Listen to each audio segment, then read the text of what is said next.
It's Own Brew, coming at you with a beer review. Hey, I've been a good boy today. I've got all my chores done, all my business accounting done, and now it's time for a beer. And boy, have I got one. Today, I have got the Raison D'Extra. Now, this is the big brother of the Raison D'Extra.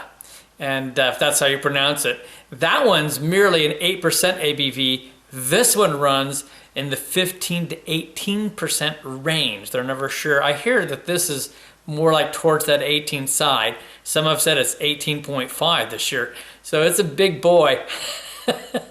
This is a special beer. It was the artwork was actually done by a music artist. It was done by John Langford. He was the main singer, head singer, and guitarist for the Waco Brothers. Previous to that, he was with the Mekons out of England, a punk group. And anyway, so this one right here was made with plump raisins and beet sugar. So we're gonna get it cracked open and give it a try.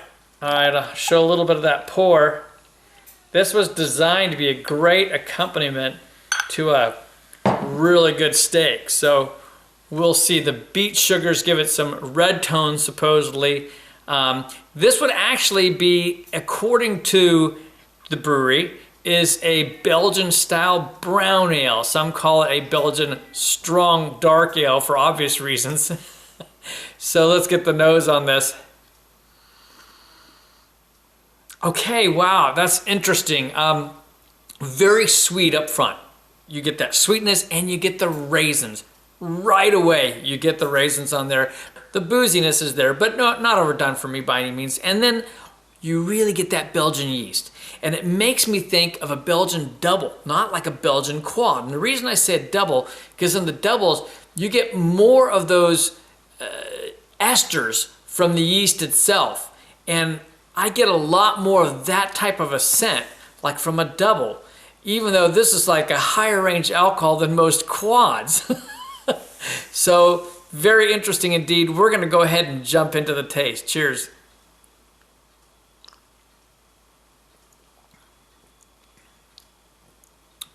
Wow. First impression, very sweet, quite wine-like as well. I could see why you would want to do this with a steak. That makes sense. Very sweet, very much like almost, I don't think they've got any Belgian candies, but you've got these sugars, so those beet sugars are really kicking in. The raisins are really kicking in. I feel like I'm getting some date sugar as well. That'd probably be the influence of the raisin on it. What a unique beer. Hot damn. Woo! That is a big beer. I can tell that's like an 18% range. I would go with that 18.5, I'll tell you. It's there. This is one. I wish I could have gotten another bottle. They limited me to one.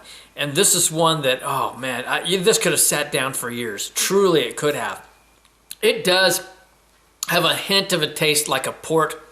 Between that and some type of like a red wine, it's interesting. You do get that viniousness to it. All that influence from the raisins that they added.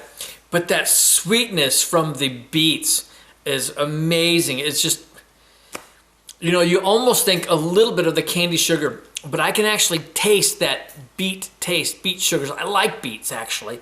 And my wife makes really great fresh beets that she cooks up. You also get some like a rum type taste, which is interesting. Boy, I wish Christian was here. He would have dug on this.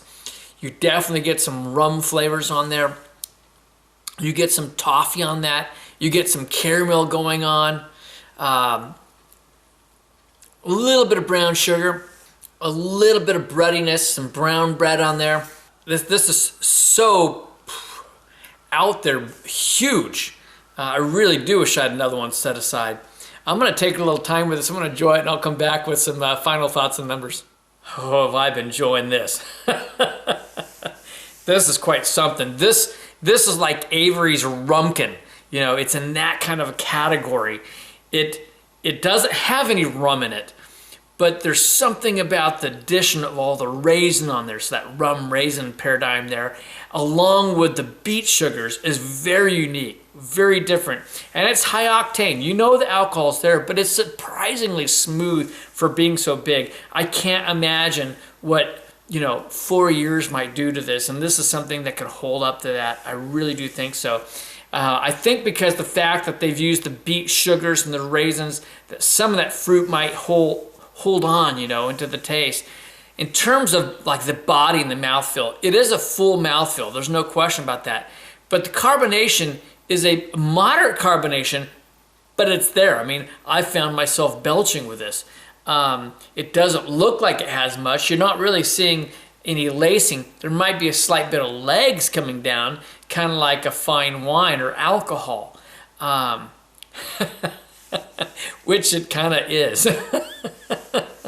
What's interesting is there's just a light syrupiness to it. There's a light creaminess to it. It actually dries out a little, then leaves this lingering sweetness on your mouth.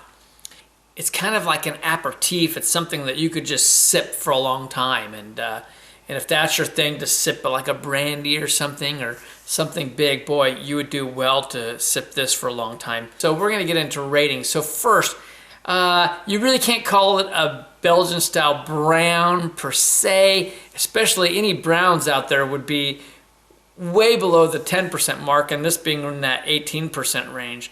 But a Belgian strong dark ale, it definitely falls into that category. It definitely has that Belgian quality. And like I said, you get the effects of the yeast much like you would a double, but really potent, because this is on a big beer and it's still standing out and holding its ground much more than you ever find on a quad. I have to put this into world class on the style, man. I'm giving this a 96. Overall, where do I go? Wow. I'm going to go down a little bit of overall. I mean, I do like my chocolates and all those things. Love all that stuff. But it still ranks high. I'm giving it a 94 overall. This is a fabulous beer. If you like big old beers, or this would be one, the 12 ounce, you could honestly put it in little snifters and share it with a friend. This is it. Count your blessings if you get a bottle. Definitely go find one. It is the Raison D'Extra from Dogfish Head Brewing out of Milton, Delaware. Sam, you've done it again.